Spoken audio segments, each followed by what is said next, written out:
Could there be a better day to talk about transformation and to begin this new theme than April Fool's Day? And that's what today is. Do you know where April Fool's Day came from?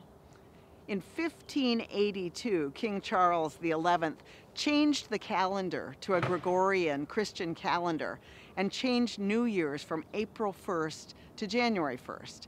And so the people who still continue to celebrate the new year coming after the equinox were dubbed April Fools.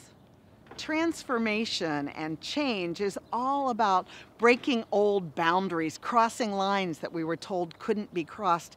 And who does that more than fools?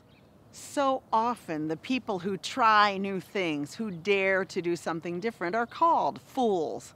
Whether it's the first people who tried to fly airplanes or to develop electricity or so many other things that we now take for granted. The original inventors were called fools. I grew up during the civil rights movement in West Virginia, and my little fellowship of people was the center of white resistance to racism. And so in my childhood, a lot of now famous names of people came through, and I got to meet them as a kid. My hero as a kid in the civil rights movement wasn't Martin Luther King. It was a guy named Dick Gregory. Maybe you've heard of him. He's still an activist in Washington, D.C. He's often on a hunger strike about something or another. But when I was a kid, what he was a comedian.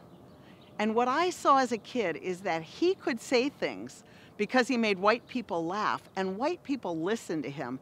And he told the truth. But he used humor, and by using humor, he could break barriers. He could step across them.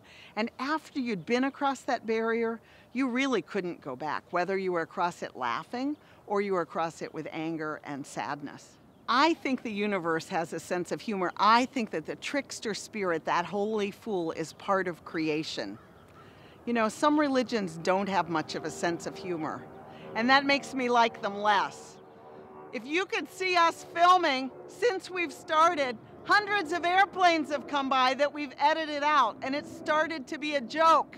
The universe doesn't want me to tell you this, the universe being large airplane companies. But I'm gonna keep talking about fools who rush in where angels feel their trod and when planes are going over and in other situations that are less than ideal because we can and because our life force tells us to and because we want to and because it makes us laugh. And laughing is a holy act.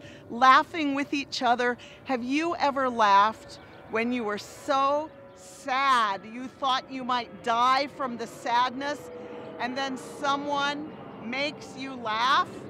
It can be the most healing experience in the world because light comes in and it holds things together that don't usually fit together, just like beautiful music can do or a metaphor can do. Laughter, putting things together that don't usually fit, death and laughter, it can heal us. I believe that laughing is one of our primary tools for transformation, and that if we can laugh together, we can do anything.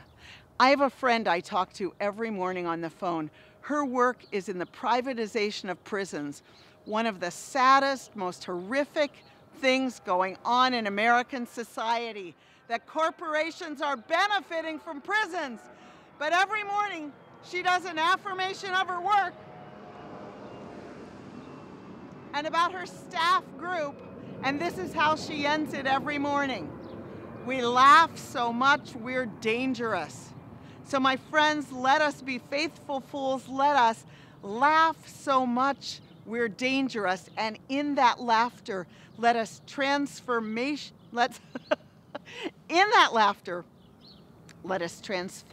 the world so that everywhere, everyone has room to be, so that we laugh our way to justice. Now it gets quiet. Maybe I'll try to.